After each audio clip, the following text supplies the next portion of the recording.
नमस्कार दर्शक बंधु आपण जानते जे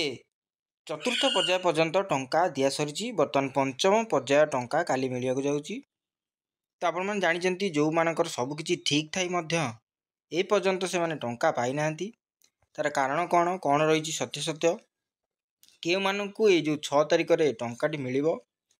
जो 1,70,000 महिला को मिलवाक जाऊँगी के मानू पाइबे योग्यता मानदंड भितर जदि से थांती कौन कले मिल चलतु ये वीडियो को संपूर्ण भाव में देखूँ निहत भाव जापर। तो प्रथम कर कहूँ जदि वीडियोटी प्रथम कर देखुं नुआ कर देखुं मो चैनल वीडियो को लाइक करने सहित मो चैनल को सब्सक्राइब करदे बेल आइकन ऑन करदे। तो मुझे प्रथम कथा कही रखुची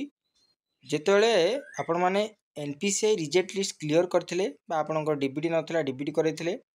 परवर्ती समय आपण टंका सबकि ठीक ठाक थाई स्टाटस जो चेक करते सबू थाई आपण टंका आसुना किंतु आपण मैंने खुशी हो जातु कारण ये जो चतुर्थ पर्याय पर जो नुआ पंचम पर्याय किस्ती जो देवे बोली सरकार घोषणा कर उपमुख्यमंत्री घोषणा कर तो निहाती भाव में आपण मानक यही पंचम पर्यायर जो टंका आसो निहाती भाव मिल यहाँ हूँ लटरी योजना जहाँकि आपण मान सब ठीक थाई बेले बेले मिलूनी आउ जो मैंने एवं ठीक कर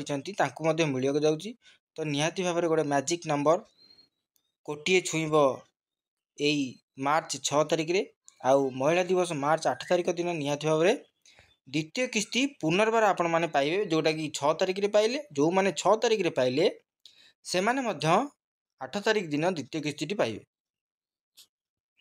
तो यहाँ गोटे बड़ खुशी खबर जो मैंने भी एपर्तन टंका पाई एकाथर दुईटी जाक किस्ती पाइबे आउ जदि आपण मान स्टाटस ये थाए क्लियर थाए आपण मान सबकि ठीक ठाक थाए तो निहाती भाव में आपण मान स्टाटस जदि सब ठीक अच्छी आपण मान टंकाटी काली 10टा पर अकाउंट क्रेडिट हो। तो यहाँ गोटे बड़ अपडेट निहाती भाव बर्तमान जाए आपण मैंने स्टाटस चेक करूँ जदि सब ठीक ठाक अच्छी तो निहाती भाव मत कमेंट करूँ जदि ठीक ना एवं भी समय अच्छी आज भी समय अच्छी जाए कर देखूँ। रोची बेटा नुआ के वीडियो से विदाय दिंतु। नमस्कार जय जगन्नाथ।